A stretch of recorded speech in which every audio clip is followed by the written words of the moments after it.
Hello, everybody. Welcome to the Imagination Podcast. I'm Dr. Tony Blair, and this podcast is sponsored by the THD and PhD programs at Kairos University. It's the Imagination Podcast because we're trying to imagine what could be, what God is up to in the world. We're trying to see more clearly, more deeply, and more fully what might be possible out there. And today, I am delighted that we have with us a guest who does this probably better than anybody I know. Not only sees it, but is able to put it into practice. And this is our own president, Greg Henson of Kairos University. Greg is known both within Kairos and out in the wider world of theological education. He's published books, he speaks here and there and everywhere around the world. He's one of the people that is deeply influencing the way people think, not just about theological education, but about what it means to be in Christian community and in organizational life. And so that's the purpose of this conversation today, to talk about how organizations are formed and what difference it make. Why such a what might seem just a kind of an academic or business related topic matters to the rest of us. So, Greg, you have almost invented this subdiscipline of organizational formation. What do you mean by that? Yeah, thanks, Tony. It's great to be in this conversation. It's great to be talking about this.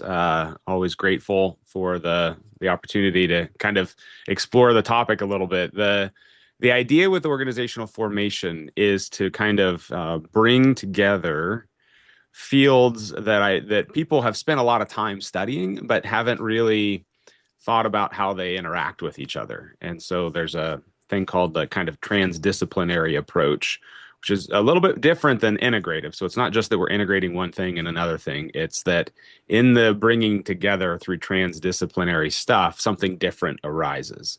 And so there's a lot of stuff on organizational development. There's a lot of stuff on formation and spiritual disciplines. There's a lot of stuff on social construction and how all that kind of stuff works. And what we're trying to do with organizational formation is bring all that together. And kind of in shorthand, if what we say, if we believe what we say about who God is and what God is doing in the world, then that should have an impact on how we think about and how we practice the work of organizational life. And so it's bringing all that stuff together. It's kind of moving past the organization as a mechanism or a machine or even a system. So like the idea that an organization is just a system to be optimized. It's pushing to say, yeah, I mean, some of that's true, but also practices form and shape us as humans, as followers of Jesus. And we're actually suggesting within organizational formation that's true for organizations as well, that they are being formed and shaped and maybe formed into the image, if you will, of Jesus or distorted. So what we do as organizations can form or distort that way of being, if you will. So there's lots of pieces of that, but that's what we're trying to do, is to say we can't think, oh, we do the work of an organization, and then we have all these other things like budgets and processes and board meetings and all those things, and none of those really matter. Like how we do those other things doesn't really matter. It's the real work over here that matters. So in schools, theological schools, it's what we teach, and that's the stuff that matters. But how we run our organization doesn't really matter. Like, well, actually, they both matter. Well, this passion that you have for this, I know comes out of personal experience. And one of the reasons I shout hallelujah when you start talking about this is because it comes out of I recognize it in my own personal experience, this disjunction that exists so often in our Christian organizations. And we're talking church, theological education, nearly anything we do, parachurch, between what we preach and what we practice. Yeah. And I've sat in churches and said, hey, we got a robust ecclesiology and a theology of leadership. Why don't we actually practice it? I've been in institutions of higher education that believe very passionately in something over here and then operate in a different way. Mm-hmm. Can you talk to us a little bit of your own experience? And because this is not just scholarship for you, you're trying to lead this way. Trying to do it, yeah. Well, and I think I mean, there's a piece there, right? I think uh, It's the whole embodiment of knowing. Like there's an epistemological conversation you can have there that I think is part of the problem, right? So from a personal experience, way back in the day, I referred to this as the enterprise model or the integrative system. As I was, I didn't have good words for it. I didn't know what it was that we were talking about, but recognizing that there was this disconnect between what we say and what we do. And so we would teach, in this seminary world, one of the things that really turned me on to it probably almost 20 years ago now was this thing that we would have seminaries teaching the importance of equality and justice and reconciliation and all the things that we care about, right? But at the same time, have a whole system that was just oppressing students with educational debt. So you'd have people graduating from seminary with hundreds of thousands of dollars in educational debt. And the whole, and like that, I feel like that shouldn't happen. Like there should be, we can't be running a system and say, well, it's just necessary. This system is necessary to do the teaching. And like that, there's a disconnect there. So that's where a lot of it started for me, was seeing this disconnect between what we would teach in a classroom and what the people would Yeah. actually experience, as both as students, but as faculty, as staff, right? We would teach equality, and we would teach Jesus, we're all equal at the foot of the cross, but our organizational structures, no, no, no, we're definitely not all equal at the foot of the cross, right? Yeah. This part of the staff has these important things, and then the staff below that has not quite as valued, and there's privilege based upon. It's almost like we had a caste system Yeah, within absolutely. the organizational structures, but we're teaching that we're all equal at the foot of the cross. I'm like, we can't do that. We've got to figure out a way that what we teach and what we profess and confess about who God is needs to actually be lived out in how we function as an organization as well. I know that part of this is that you've identified long-standing conflicts that are built into organizational structures and culture simply because of this caste system, these different classes. So in higher education, you got the faculty, you got the staff, you got the administration, you got the board, and in many institutions, it just assumed that they need to war with one another. And you're saying, no, maybe we don't have to live with that 800-year-old conflict anymore. Yeah, Maybe there's a yeah, culture shift that could come in. yeah. But it's one thing to just draw it on the board. I guess I'm asking is what kind of underlying assumptions must be challenged in order for us to get to something that really is more So I Christian? think it probably starts with one of the phrases I had years ago that I think I would probably still stick with is it's an ever deepening embodiment of our what we espouse, so our values kind of in service to the mission of the organization. So, but that ever deepening embodiment means there's a practice of ongoing discernment, a practice of ongoing questioning. It's the way I sometimes will say it is the word permanent is not in my lexicon. Like if God is always moving, we should always be discerning what that means for us. And so there's this ongoing discernment, ongoing change, but it's probably starts at the very beginning with a kind of a serious conversation about telos, or where we're oriented. So the reason I think we kind of take for Oh, granted okay.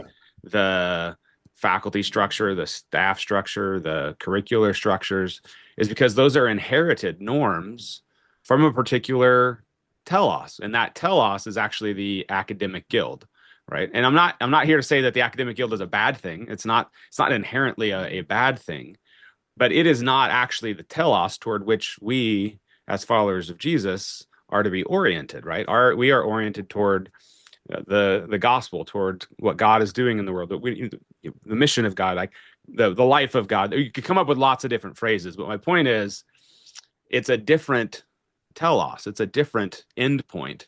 And what happens in organizations is we say, well, yes, we're oriented toward God, but we have to do all these other things, and they're kind of treated as neutral necessities Or within that, necessary evils. or necessary evils. Like, yeah, like, but we treat them as they're neutral. Like, oh, we have to do, in the seminary world, we have to do shared governance because that's the way it works. Or in a church world, we have to structure elders and all of these different Have to have a meetings. board. We have to do it this way. I'm like, well, actually, Like, that's all us. Like and that's where the social construction theory comes in, right? We've Yeah. constructed this reality, and then we've objectified it as if it's something that is other than us.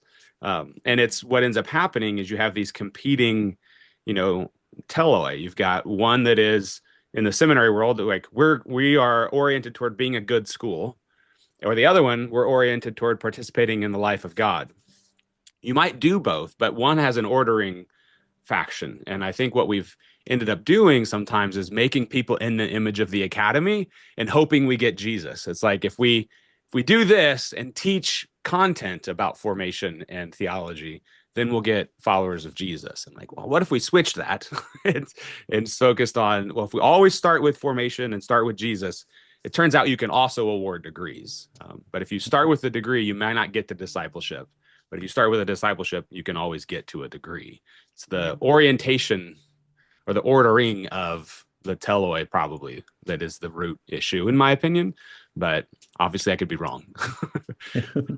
Well, it gets to, I think, the heart. When I mentioned the different groups of people present in higher education, I left out the students somewhat intentionally because I wanted to revert to that. But one of the questions the students bring then to an institution such as ours is that of credibility.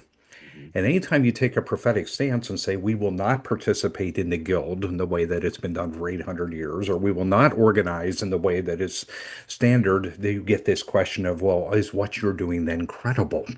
And we find this particularly challenging in global higher education because for centuries we have told the rest of the world that this is what credibility looks like. Mhm. And most have followed our suit. And now we're coming along and saying, but maybe we were wrong. Yeah. Uh, Maybe. Yeah. how do we make this shift without losing credibility to ourselves and to the constituents we serve? Yeah, that's a great question. I think this is one where we can point to maybe sorry, I'll start a different sentence. I think the spirit is up to something. I'll say it that way. If you look across, we'll just use North America, United States, Canada kind of place. Not, I mean, I say United States and Canada because that's what ATS uses. Obviously, North America includes more than United States and Canada, but in the Association of Theological Schools, they've actually made some pretty robust changes to their accreditation standards, which make room for alternative ways of thinking about theological education. And I think you're actually seeing some of those changes exist or start to percolate into some of the other accrediting bodies because what people are noting is just in the wider world, not just, you know, seminary or theology people, is context matters. And so we would hopefully would say that that's true. And we would have said that for a long time. But I think you're starting to see that in a lot of other spheres of influence in the world. So credibility is, I mean, Alistair McIntyre would have said this a long time ago, right? Standards of excellence are inherently rooted in a particular tradition or a particular context. But I think the wider society is starting to have some of those conversations as well. And so there's different ways to think about accreditation. There's different ways to think about credibility. There's really good conversations happening outside of theological education that get at some of this stuff. I think that's why you're seeing a kind of a, a plethora of new academic models, new approaches to education because people are realizing this. And so I Yeah. don't think it's as actual. I don't think maybe I'll put it in the positive. Credibility is actually the easy thing. It is easy to address those concerns. The harder part usually is our own internal formation that has to change. So even if you can say, yeah, this works and we can make this work within accreditation systems all over the world, we as individuals have been so formed and shaped by a particular understanding of what is quote good that we bring that concern, even though other people are not actually bringing that concern to us. And so we wrestle with this kind of internal identity struggle. Like, well, no, my identity is rooted in quality or credibility defined this way. I'm like, well, actually, the wider world has stopped doing that in the same way. And maybe it's a you problem. It's not the outside problem anymore. It's a conversation we actually have within the program that's sponsoring this because we get people pursuing research doctorates, and yet we have a conversation usually at the front end and along the way. What is it about our Christian faith that would require us to have a diploma on the wall before we can be regarded as credible in what it is that we're offering? Mhm. Could we not get to a place where we could recognize the authority of the Spirit in one another and honor that to sufficient credibility? And that's not an argument against degrees, but it is an argument to keep them in perspective Yeah. and to honor people who don't have the access that we have, which is still a very small percentage of the world that has Hmm. the access to Yeah. uh, this kind of experience and this level of education. So maybe I agree with you. There's something shifting in there. I'm not surprised that you mentioned Alistair McIntyre. Which justice, whose rationality, Yeah. what's Yeah. who gets to decide these things. I know he's key to your own scholarship, but there's others. I was talking about you. Just last evening with a group of students who were discussing adaptive leadership. And I said, you have to hear our president talk about adaptive leadership. So I'll throw that one as a softball. But what other scholars, thinkers, theories inform your own perspective on this? Yeah, I mean, adaptive leadership is definitely one. Heifetz's stuff on that is really good. And then Bolsinger, I think, has done a good job of translating that in a way that is more approachable. Sometimes people read Heifetz and then they need a conversation. But if you read Bolsinger, you don't always need the conversation to go with it. So Todd's stuff is really good too. They're both saying the same thing. And adaptive leadership, I think a lot of people want to describe adaptive leadership as any change that is hard. And that's not actually true. Adaptive leadership is rooted in this idea that you are assuming you actually don't have the answers, that you need to learn something new. You need to be, what the phrase we would use or I would use is, you recognize you have to be reformed. It's not simply I need to do this thing better. I actually have to be reformed in my way of being. That's adaptive leadership. And that's why it's hard, because it's a formational issue. It's not a technical, oh, I just got to communicate better or I got to build a better product. I'm like, no, actually, you got to be a different person. And that's hard for people. And when I say person, it's, individual, but also Margaret Wheatley talks about organizations as living organisms. And so adaptive leadership is saying that living organism has to be a different living organism. So she's got some great stuff. She kind of describes things. She doesn't get really deep into what it actually means. She just says, "Hey, we might want to think about it this way." And I think what we're trying to do is, well, if that's true, then this is true, and this is true. Like it kind of goes on from there. I think the other thing that I don't know if this will make some people angry with me or not, but I think some of Peter Berger's stuff way back in the day on social construction Oh yeah. is super important. And I think some of the stuff they talk about related to language ties into the, keep going back. You get to Wittgenstein and stuff around language games and stuff. I think as Christians, we're always so hesitant to like say, hey, social construction is a thing and language games are a thing. And embodied knowing is a reality. Like we're always so afraid to talk about that because we're afraid it means that all of our theology is just made up. We just made all this stuff up. We just created language to describe it. And if we're not willing to embrace the kind of sociological conversations about the way humans work, I think that actually says more about our faith than if our faith is so fragile that we can't talk about human agency in the context of faith. That's an us problem. That's our faith. We need to work through our faith in order to be kind of in a place where, yeah, we can recognize that it both can be true. Uh, God is real. The unshakable truth of God's word is a thing. The only way, truth in life through Jesus, we can say all those things, and humans create religion. We have to be able to say both of those things. And so, yeah, so then I could keep going with names and other people, but adaptive leadership, there's a lot of really good stuff on innovation these days. This is, I think, you're onto something that the Spirit is doing when the same things are being said both inside of the theology world and inside of the Mhm. sociology world and inside of the business development world. Like when Mhm. everybody's saying, hey, innovation's more about a way of being than it is about product development. And you hear that from theologians and other people. Like maybe that means the Spirit is trying to tell us something. And maybe that something has to do as much with our posture Mm, as with the practices. Well, the practices then flow out of the posture.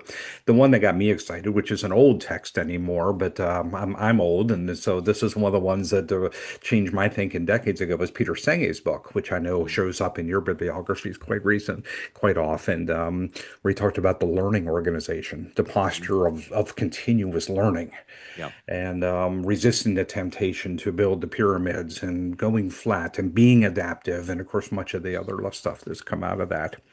You are in the process right now. You have initiated a movement and have invited dozens, I think there's 50 some at this point, other institutions to join in an ecosystem that's trying to adopt this posture and Mm, collectively reform yeah. our perspective on theological education. I don't know how much of that you want to talk about public in these Yeah. early stages, but it sounds like you're inviting that posture and inviting us to do it together. Yeah, well, I mean, that's actually one of the things. I just did a presentation of this to a bunch of presidents of Bible colleges in Florida last week. And what I said at the very end was, when you hear all of this, the response should not be great. I got to go back to my institution and do all of this stuff by myself. The response hopefully is, I got to figure out how to do this in community because it's just like we would say discipleship is something that happens in community. Like discipleship is not just Tony and his Bible and prayer. I mean, that's an important part of it, but that is a part of it. The community around Tony is a big part of that discipleship. Well, that's if organizations are living organisms, then the community that they're a part of has a formational impact on the organism as well. So we need to do it in community. And so we created this thing called the Novare Center for Organizational Formation. And it is funded. We got a grant to help fund it, but it's this, how do we get a group of people to think about fostering alternative ways of being within theological education? And so we've got denominations and churches and seminaries and Bible colleges. We've got, I think it's something like 12 of the seminaries and ATS are part of it. But yeah, that's what we're trying to do. So there'll be some technical pieces of it. So there's some of those partners are like, no, we really want to work on this technical change component. And then there's a subset that are no, like, no, we're all in, and we want to figure out how do we be, what does a new way of being look like for our school in this context? And I'm excited about that. I'm actually going to be in Chicago this week talking with a handful of those partners about some of those things. And so it's exciting to see what God's doing. I tell you, God's doing a lot of great stuff. We're just trying to keep up. That's the way it works. One of the things I love about this model and about your entire spirit, Greg, is that we're trying to break down that culture of competitiveness.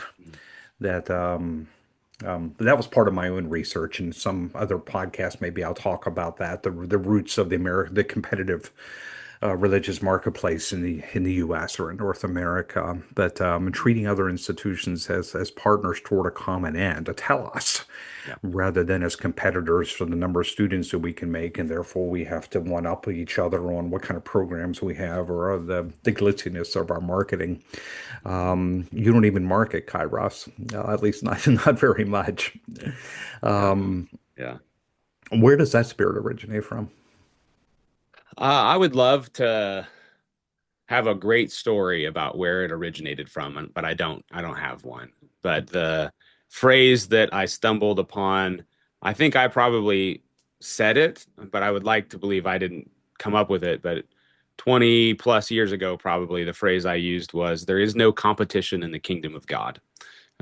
And if that's true, and it is, then that should order our lives. We should think about, that should be, instead of how do I do this? How do I build a kingdom as a leader? It's how do I participate in the Yeah. kingdom, right? And so I don't have a great story. I remember every every job I've had, college on, has been figuring out how to do something in collaboration with somebody else. It was never so. It's I don't know if it's my parents maybe. I got it from my parents.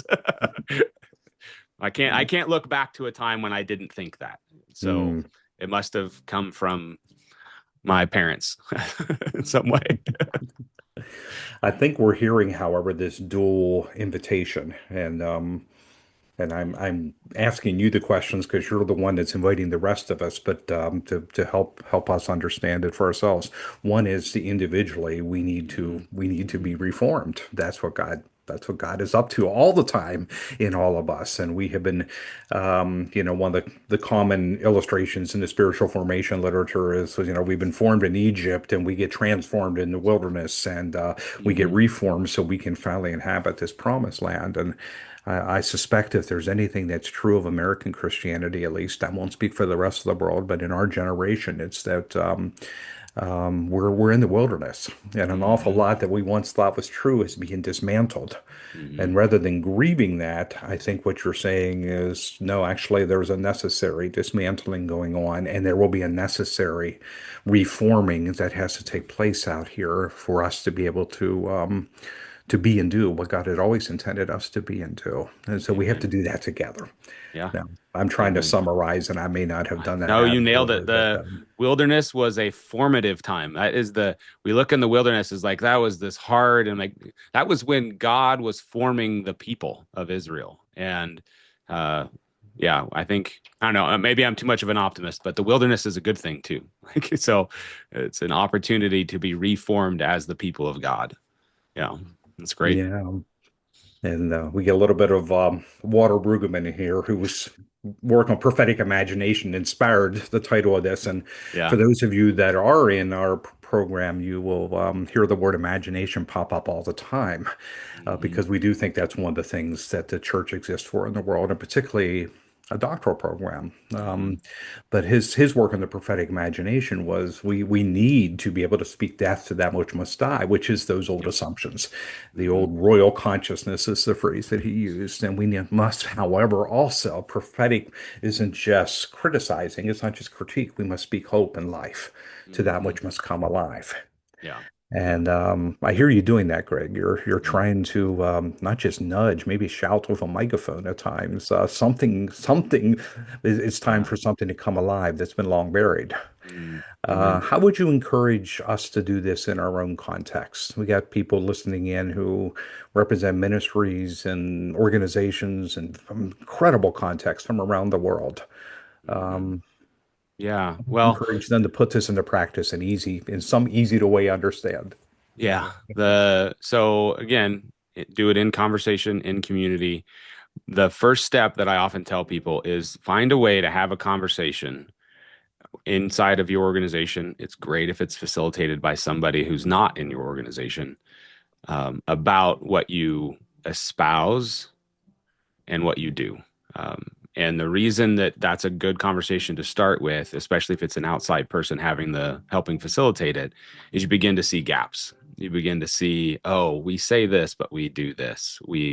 But the stuff we do is just so kind of the stuff we do. We don't ever think about it. We could come to all kinds of stories about that, but that's probably where it starts. Is we say this, but what do we do? And there might not be any gap. Maybe it is all 100% aligned, but that's where you start. We have with the Novare Center, we have a thing called the Readiness for Innovation Assessment that is a sometimes can be a good starting place for people. That is available for free. That doesn't cost anything for people to take it. But the idea with that assessment is everybody in the organization takes it and is meant to surface some of those gaps. But you don't have to do that.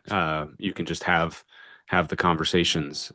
But again, I probably can't stress enough having somebody facilitate that who's not inside your organization is probably a good idea. And so that's one of the things that we're doing. That's actually one of the things I'm going to be doing in Chicago this week is facilitating some of those conversations with two different schools in Chicago who want to have these kinds of conversations. So that's the best place I've found to start. is Mhm. unless you want to read your brains out, there's lots of stuff I can send people to read. Maybe you can say no to this. Maybe we share some contact information for you, or is there Yeah, a yeah, site that's that you fine. would? Yeah, so I mean, our my email address, people can email me directly. That's totally fine. It's just my first initial last name, so G Henson at kairos.edu is probably the best way to reach me. So it's on the website for kairos.edu. The Novare Center's website is Novare center, so novarecenter.org. It is a draft. So, whatever, if you go there and you're like, this website's terrible, I agree. It's also terrible. But that's a place you can go as well. So, I make it a point to stay off social media. So, you're not going to find me there. But my email is probably the best way to get me. Mhm. Well, in a moment here, we're going to close the podcast portion of this gathering, and and then invite those who are live to participate live, but outside of a recording. Is there anything else you wanted to add here? Some question I did not ask? Anything that you think is critical for this understanding before we make that transition? Nothing super big other than I'm actually excited about this. Some people hear this and like, oh, that sounds like so much work, or you're assuming that things are really bad. I'm like, I'm not assuming things are bad or anything. I'm saying God is doing stuff.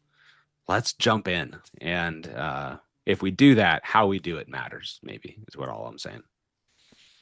Well, thanks so much for being here. For those of you that are watching in the recording later, there's been Greg Henson, president of Kairos University.